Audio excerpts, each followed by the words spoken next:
This is Talk Business and Politics with Roby Brock. I'm Roby Brock. Welcome to today's Talk Business and Politics Daily. It's Monday, January 9th, the start of the legislative session. Here are your top political stories of the day. The 91st General Assembly officially opened at high noon at the state capitol. House Speaker Jeremy Gillum and Senate President Jonathan Dismang were sworn in to lead their respective chambers. Gillum discussed working across party lines and with those with differing viewpoints to achieve policy goals. Gillum also completed most of his appointment picks for committee chairs and vice chairs. Of interest, 4 Democrats who switched to the Republican Party were named as chairs or vice chairs of key committees. Read more of our coverage of the sessions open at talkbusiness.net. And we will bring you reaction to the Speaker's appointments after this word from our sponsors. We'll also have our top business stories of the day. And later, John Brummett reflects on the life of former State Senator Stanley Russ. This is Talk Business and Politics. Arkansas Electric Cooperative Corporation provides electric energy across 2/3 of Arkansas. This is an exciting time in our energy history, with incredible progress being made in renewable energy and storage technologies. As our energy portfolio continues to diversify, we'll maintain an all-the-above strategy to provide reliable and affordable electricity. Ever since the first light bulbs were placed in our members' homes, the electric cooperatives have been the solutions provider for our members, and we want to continue that well into the future. The legislature is underway at the state capitol. It's the 91st General Assembly. Speaker of the House Jeremy Gillum making his key committee chairmanship appointments. What was legislative reaction to that? Well, I'll tell you what, Roby, it's going to be an interesting session. The Speaker, I think, outlined things very well there. We have a lot of major issues. We've got tax cuts that the governor wants us to implement. We've got medical marijuana, which is going to be a huge issue.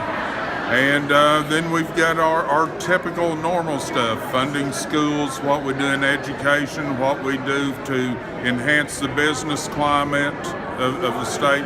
It's going to be an interesting session. A lot of business that needs to be got done, but I think we'll get it done in good order here. I was very encouraged by his speech, and I'm very comfortable with all the appointments. I think we're in for a good session. I'm obviously pleased to be appointed Chairman of Judiciary and look forward to holding that position again. I think we've got a lot of great members that are going to show tremendous leadership in these various appointments, and I think the Speaker, in his speech, he touched on a lot of the things that I think are good for us to be reminded of, that we have to come together and that we can't let disagreements on one issue maybe affect how we deal with people on other issues. Obviously, there's going to be a lot said about the former members of our caucus that are now chairs or vice chairs of their committees. Representative Ferguson is vice chair of public health. It's nothing new. Representative Hillman was vice chair of ag last time. Both are leaders in that field and will contribute to good legislation, I hope, coming out of those committees. Representative Jett was also chair of revenue and tax before. I'll leave it to everybody else to talk about the switch in the stack of the committee. We're going to focus on moving forward with trying to do the work of the people that sent us down here. That's a flavor for how the Speaker's appointments were received. To be honest, everyone is generally in a pretty good mood and optimistic at the start of a legislative session. We'll give them about 30 days. We'll see where we're at mood-wise. Still to come, a quick look at our top business stories of the day. And John Brummett of the Arkansas Democrat-Gazette reflects on the life of the late State Senator Stanley Russ, who died late last week. Circuits turn on the lights by making a connection, by closing the loop. At Entergy, we believe our economy is circular too. What you put in comes back. So we invest billions in new infrastructure, which helps attract new industry, which helps create new jobs. We partner with local communities to electrify the economy, and together we power life. Entergy.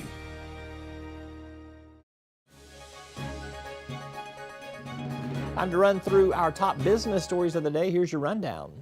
Consumers under the age of 65 will likely see prescription drug cost rise 11.6% in 2017. That is on the heels of an 11.3% rise in 2016, according to consulting firm Siegel. The Siegel report projects Medicare-eligible retirees will see higher drug costs too, with specialty drugs costing 18.7% more than a year ago. In comparison, wages are expected to grow just 2.5% this year. While early estimates indicate a stronger than expected holiday season for the overall retail sector, there will be winners and losers, and that dynamic will likely play out in 2017. Department store giant Macy's recently reported a 2.1% decline in same-store sales during November and December, as did Kohl's. The move to online, the struggles of some name brand retailers, has some retail consultants predicting that the end of Sears could be near. Read more of our retail report from Kim Souza at talkbusiness.net. The U.S. housing markets regained all of the value lost during the post-recession housing crash, ending 2016 with a record high $29.6 trillion of total value. That's according to an analysis by Zillow.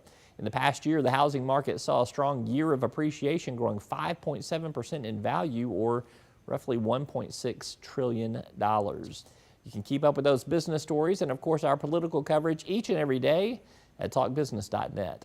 A quick time out. We're back with John Brummett, his thoughts on the passing of the late state senator Stanley Russ. Each day, the promise of our nation begins again. Arkansas and America moving forward. I help make that promise a reality. It's not for everyone, but people everywhere depend on us. Trucking delivers, or everything stops. And that's what drives me.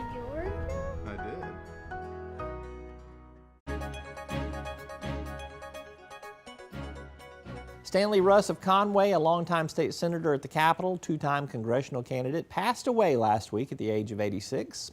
Senator Russ was known for his integrity and honesty. He even gave an upstart sports reporter his first big break in politics.